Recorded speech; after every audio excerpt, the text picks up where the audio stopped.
Kita sudah beramal, sudah baik, tak usah berkelahi masalah khilafiyah, masalah kecil-kecil, masalah sepele, masalah remeh-temeh. Karena ini hanya akan merosakkan hati kita sahaja. Berapa banyak hati rosak disebabkan masalah-masalah. Assalamualaikum warahmatullahi, Assalamualaikum warahmatullahi. Apa salam-salam ni? Padahal hati sedang lembut. Selama ini dia berzina, selama ini dia minum khamar, selama ini dia mabuk, tak ada pernah orang marahkan dia. Tiba-tiba dia dah taubat, dia masuk masjid, Assalamualaikum warahmatullahi, Assalamualaikum warahmatullahi. Dia nak salaman, apa salam-salam? Tak boleh salam selepas sembahyang. Ini bid'ah, wa kullu bid'atin dhalalah, wa kullu dhalalatin finnar. Kata dia dalam hati, aku mabuk 20 tahun, tak ada orang bagi tahu mabuk tu haram. Ini aku dah taubat, salam kau kata haram. Ha, kata dia. Bertinju. Bila sebelum sembahyang tadi belum ada bersalaman, selepas sembahyang baru bersalaman, hukumnya sunnah, mustahab, dianjurkan, disukai, kata Imam Nawawi. Belum sembahyang tadi tak ada salam, sebab dia lambat. Allahu Akbar. Lepas sembahyang dia salam, mustahab, dianjurkan, baik, tak salah. Bila sebelum sembahyang tadi sudah bersalaman, salam Haji, salam Datuk, salam Tuan, masuk ke masjid, selepas sembahyang dia salam balik, mubah, tak jadi masalah. Yang tak boleh dalam sembahyang bersalaman, itu tak boleh. Datuk sehat, itu tak boleh. Oleh sebab itu mari kita jaga hati kita yang dah baik, yang dah elok ni, jangan dirosakkan hanya kerana masalah-masalah kecil, masalah-masalah khilafiyah. Melunakkan hati.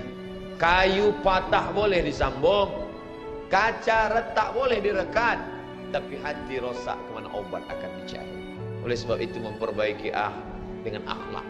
Al-adab fawqal ilmi. Adab lebih tinggi daripada ilmu. Tak ada guna banyak ilmu, banyak kaji, banyak, tapi menyakitkan hati orang. Ada yang lebih hebat daripada ilmu. Apa dia? Adab. Al-adab fawqal ilmi. Syekh Toharayan, Profesor Syekh Toharayan, guru besar Al-Azhar University, mazhab dia Maliki. Bila dia salat, Allahu Akbar, lepas ke bawah. Hari itu datang ulama dari Makkah, namanya Syekh Usamah Mansi, murid langsung daripada Sayyid Muhammad Alawi Al-Hasani Al-Maliki. Mereka mazhab Maliki, tapi Sayyid Usamah bila dia sembahyang, dia Allahu Akbar.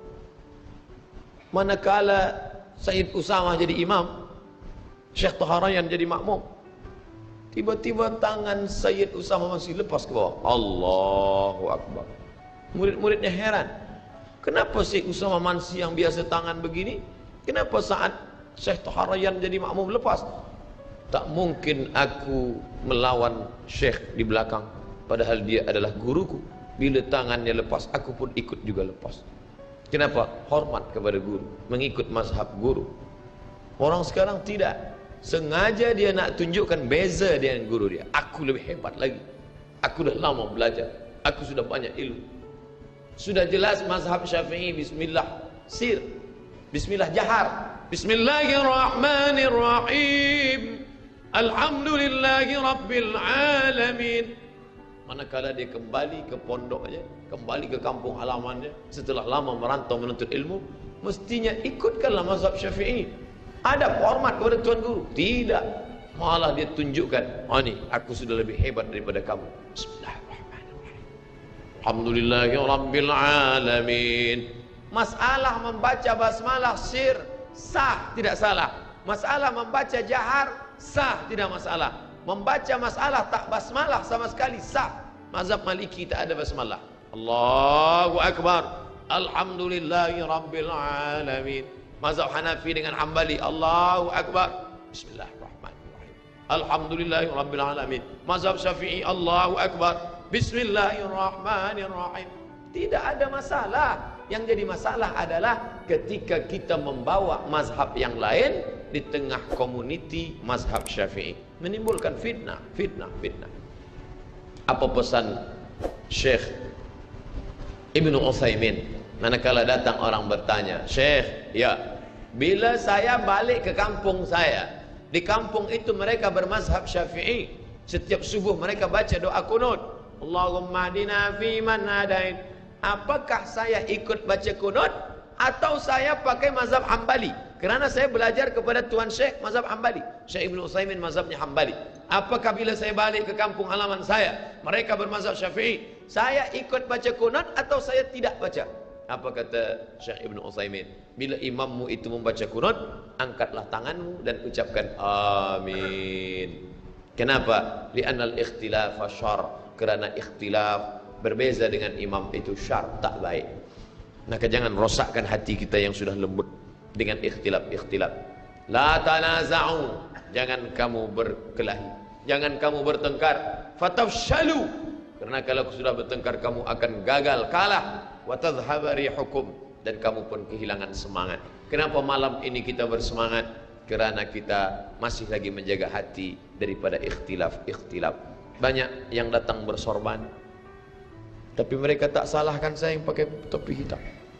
Andailah yang bersorban datang, dia tengok siapa tazkirah Ustaz Somad, topi dia hitam, ayo kita balik. Banyak yang pakai topi putih, dia pandang Ustaz Somad hitam.